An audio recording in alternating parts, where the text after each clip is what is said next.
अद्रक व चण्याचं पीठ टाकून मी छानपैकी घुसळून घेतलंय. चला तर आता आपण फोडणी देऊया. माय माऊली नमस्कार. त्रिवेणी ओवी जागर सण वार उत्सव उपक्रमात त्रिवेणी सुगरणमध्ये आज तुम्हाला मी ताकाची कढी दाखवत आहे. चला तर बघूया. मी ताक घेतले, ताक घुसळून घेतले. ह्या ताकामध्ये आपण चण्याचं पीठ घेतले. चण्याचं पीठ टाकूया 2 चमचे. ते टाकल्यानंतर छानपैकी घुसळून घेऊया.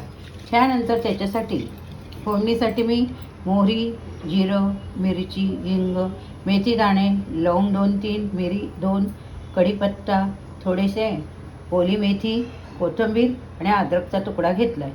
चला तर आता बघूया पुढे.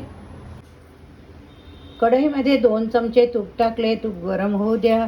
तूप गरम झाल्यानंतर त्यात आपण घेतलेले सर्व साहित्य छानपैकी त्याच्यात टाका. ते टाकल्यानंतर त्याच्यात आवाज येतोय. नंतर आपण छानपैकी ते परतवून घेऊया.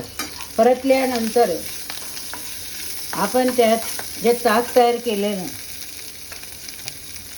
आपण जे ताक, चण्याचं पीठ आणि त्यात आपण आलं किसून टाकलंय, हे जे तयार केले ते छान घोटून घेऊया.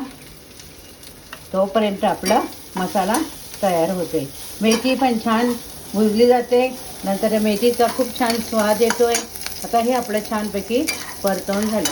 आता हे परतल्यानंतर आपण काय करूया, जे ताक तयार केलेलं ते ताक आपण त्याच्यात टाकूया. ते टाकल्यानंतर चवीपुरते मीठ व थोडी चवीला साखर आपण त्यात टाकायची आहे. आणि सर्वात महत्त्वाचं म्हणजे कढी हलवत राहायची, नाहीतर ती कढी फुटतो असं आपण म्हणतोय. ते कढी हलवत राहायची. त्यात मीठ व साखर टाकली. आता बघूया 1-2-3 मिनटात आपली कढी तयार होईल. ताकाची कढी. ताकाच्या कढीबरोबर आपण फुनके खाऊ शकतोय किंवा खिचडीबरोबर खाऊ शकतोय, कढी भात खाऊ शकतोय, नुसती कढी पण पिऊ शकतोय. तसंच आपण जर थालीपीठ केलं तर कोरडं न खाता कढीबरोबर खाल्लं तर ते पण छान लागतं. अशी ताकाची कढी तुम्हाला जर आवडली असेल तर नक्कीच लाईक करा आणि तुम्ही स्वतः पण बनवा. अशा पद्धतीने ताकाची कढी आपली छान तयार झालेली आहे. चला तर तुम्ही पण करा.